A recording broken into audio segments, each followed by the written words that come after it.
Welcome to I dream media. So sugar వ్యాధి ఉన్న వారికి నైట్ ఎక్కువగా షుగర్ లెవెల్స్ పెరుగుతుంటాయని చెప్తూ ఉంటారు. అది ఎందుకు? వివరాలు తెలుసుకుందాం. ఈరోజు మనతో పాటు ఉన్నారు ప్రముఖ డయాబెటాలజిస్ట్ డాక్టర్ శివాని పైనేని గారు. డాక్టర్ గారు నమస్తే అండి. నమస్తే అండి. డాక్టర్ గారు, జనరల్గా ఈ షుగర్ అంటే షుగర్ తినగానే షుగర్ పెరుగుతుంది, వైట్ రైస్ తినగానే షుగర్ స్పైక్ అవుతుంది, ఇలా చెప్తుంటారు.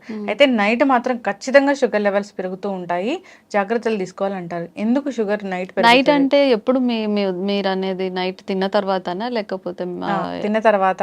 ఓకే. సో యూజువల్గా నైట్ రైస్ తిన్నా కూడా మధ్యాహ్నం పూట తిననే నైట్ టైం తినద్దు అని చెప్తాము. ఎందుకోనంటే మనం డే టైంలో కార్బ్స్ తీసుకున్నా కూడా కార్బ్స్ దేనికి కావాలి? మనకి ఇన్స్టెంట్ ఎనర్జీ కోసం కావాలి. మనం లంచ్ టైంలో కార్బ్స్ తీసుకున్నా రైస్ తీసుకున్నా కూడా మనం ఫిజికల్ యాక్టివిటీ ఏదో ఒకటి యాక్టివ్గా ఉంటాం కాబట్టి ఖర్చు అయిపోతుంది, కార్బ్స్ అనేవి కరిగిపోతాయి. సో ఎక్కువ బ్లడ్లో షుగర్ ఉండదన్నమాట. బట్ నైట్ టైం గనక డిన్నర్లో ఏదైనా కానీ కార్బ్స్ ఎక్కువగా తీసుకుంటే ఖచ్చితంగా, ఎందుకంటే తిన్న తర్వాత పెద్దగా యాక్టివిటీ ఉండదు, 1 or 2 hours పడుకుంటాము.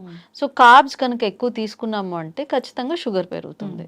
సో మనం తినే ఆహారం మీద డిపెండ్ అయి ఉంటుంది తప్ప కార్బ్స్ ఎక్కువ తీసుకుంటే ఎక్కువ షుగర్ పెరుగుతుంది, ఫైబర్ ఎక్కువ తీసుకుంటే షుగర్ కంట్రోల్లో ఉంటుంది. అది నైట్ టైం ఎందుకు పర్టికులర్గా చెప్తాము అని అంటే, నైట్ టైం ఫిజికల్ యాక్టివిటీ ఏమి ఉండదు, కార్బ్స్ ఇన్స్టెంట్ ఎనర్జీని ఖర్చు చేయడానికి ఏమి యాక్టివిటీ ఉండదు కాబట్టి డిన్నర్ టైంలో ఎక్కువ కార్బ్స్ అసలు తీసుకోవద్దు అని చెప్తాం. అయితే అసలు డిన్నర్లో ఏమి ఉండాలంటారు? నైట్ డిన్నర్ అనేది ఎంత టైం వరకు చేయొచ్చు? ఓకే. సో ఇప్పుడు ప్రాబ్లం ఏమవుతుందంటే షిఫ్ట్స్ అనేవి ఎక్కువగా ఉంటున్నాయి. వర్కింగ్ షిఫ్ట్స్, కొంతమంది నైట్ టైం వర్క్ చేస్తున్నారు, కొంతమంది డే టైం వర్క్ చేస్తున్నారు, కొంతమంది ఈవినింగ్ టైం వర్క్ చేస్తున్నారు. సో వాళ్ళకి ఏం చెప్తామంటే, మీరు నిద్ర లేచిన దగ్గర నుంచి పడుకునేంత వరకు మీ డే కింద కన్సిడర్ చేయండి అని చెప్తాం. సో నైట్ ఎప్పుడైనా కూడా పడుకునే అట్లీస్ట్ ఒక 2 hours ముందు డిన్నర్ ఫినిష్ చేయాలని చెప్తాం. సో ఆ డిన్నర్లో కూడా ఎంతో కొంత కార్బ్స్ ఉంటాయి, బట్ ఆ కార్బ్స్ కూడా రిఫైన్డ్ కార్బ్స్ కాకుండా హోల్ కార్బ్స్, హోల్ గ్రెయిన్స్ ఉండే carbs, like whole wheat chapati కానివ్వండి, జవార్ రోటీ కానివ్వండి, రైసే కావాలనే వాళ్ళు బ్రౌన్ రైస్ కానివ్వండి, ఏది తిన్నా కూడా వీటిలో అన్నిట్లో మనకు ఉండేది కార్బ్సే. జొన్నల్లో అయినా, గోధుమల్లో అయినా, రైస్లో అయినా, రాగుల్లో అయినా, మిల్లెట్స్లో అయినా మెయిన్ ఉండేది మనకి కార్బ్స్. కాకపోతే ఒక దాంట్లో కొంచెం ఫైబర్ ఎక్కువ ఉంటుంది, కొన్ని న్యూట్రియన్స్ అటు ఇటు అవుతాయి.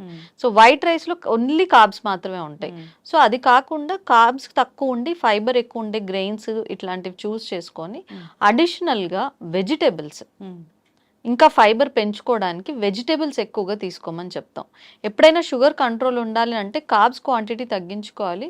మన ఫిల్లింగ్ కోసం, పొట్ట ఫిల్లింగ్ కోసం కానివ్వండి, వేరే మినరల్స్, వైటమిన్స్ కోసం కానివ్వండి, వెజిటేబుల్స్ కంపల్సరీ ఎక్కువగా తీసుకోవాలని చెప్తాం.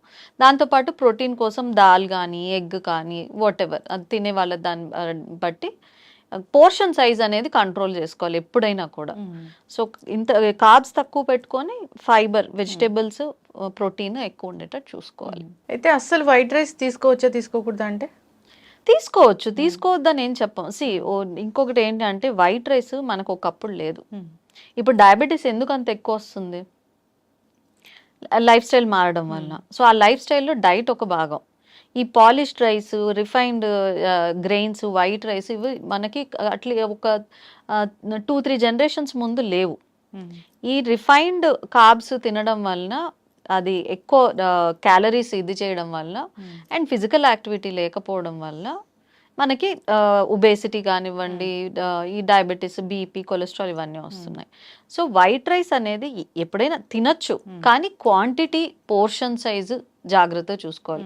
అగైన్ మనం ఒక ప్లేట్ పెట్టుకునేటప్పుడు అన్ని న్యూట్రియన్స్ ఉండేలా చూసుకోవాలి. మామూలుగా చాలా మంది ఏం చేస్తారంటే, ఇంత రైస్ పెట్టుకొని ఒక చిన్న పచ్చడి పెట్టుకున్నట్టు ఒక 2 స్పూన్లు కర్రీ పెట్టుకుంటారు. అది పద్ధతి కాదు.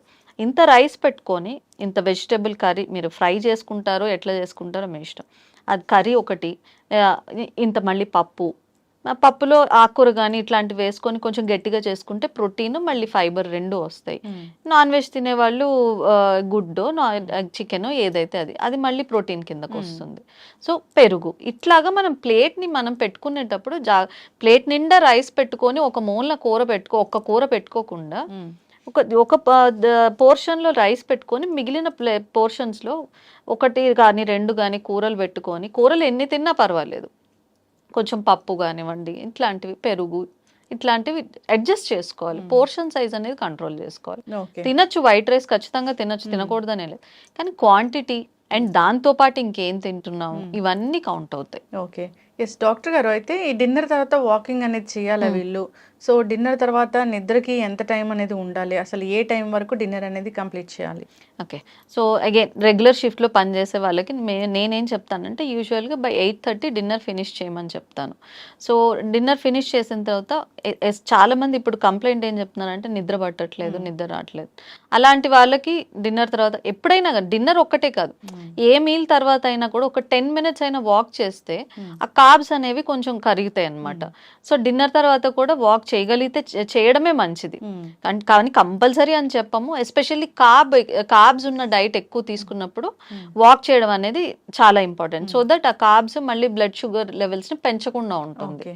సో లైక్ ఇందాక చెప్పినట్టు డిన్నర్ చేసిన తర్వాత అట్లీస్ట్ 2 hours వరకు పడుకోకూడదు. సో అట్లీస్ట్ 2 hours తర్వాత ఒక గ్లాస్ ఆఫ్ మిల్క్ కానీ అట్లాంటిదన్నా తీసుకొని పడుకుంటే, ఈ గ్లాస్ ఆఫ్ మిల్క్ తీసుకోవడం వల్ల మనకి మిడిల్ ఆఫ్ ద నైట్ లో షుగర్ అవ్వడం కానీ, ఎర్లీ మార్నింగ్ లో షుగర్ అవ్వడం కానీ ఇలాంటివి జరగకుండా ఉంటాయి. ఓకే. ఎస్ డాక్టర్ గారు, చాలా చక్కగా చెప్పారండి. ఎందుకు షుగర్ లెవెల్స్ పెరుగుతాయి అంటే మనం తీసుకునే ఆహారమే దాన్ని Definitely. పెంచేలా చేస్తుందని. ఇంకా అంతేకాకుండా చాలా మంది కూడా అప్పుడే తింటారు, అప్పుడే పడుకుంటూ పోతారు. సో దాని వల్ల కూడా షుగర్ లెవెల్స్ డెఫినెట్. ఎందుకంటే ఫస్ట్ థింగ్ అరగడానికి ఇబ్బంది అవుతుంది. రెండోది గ్యాస్ ట్రబుల్స్ కూడా ఎక్కువగా వస్తాయి. తిన్న వెంటనే పడుకుంటే ఎంజైమ్స్ యాక్టివేట్ అవ్వవు, అరగదు, దానివల్ల కూడా ఎసిడిటీ ఇట్లాంటివి కూడా పెరుగుతాయి. సో తిన్న వెంటనే యాక్టివిటీ లేకుండా ఇమీడియట్ గా పడుకున్నాం అనుకోండి, అది అంతా ఫ్యాట్ కిందకి వెళ్తుంది. ఎస్, ఖచ్చితంగా డాక్టర్ గారు జాగ్రత్తలు తీసుకోవాలని కోరుకున్నాము. సో ఈ విధంగా చేస్తే షుగర్ లెవెల్స్ పెరగకుండా ఉంటాయి.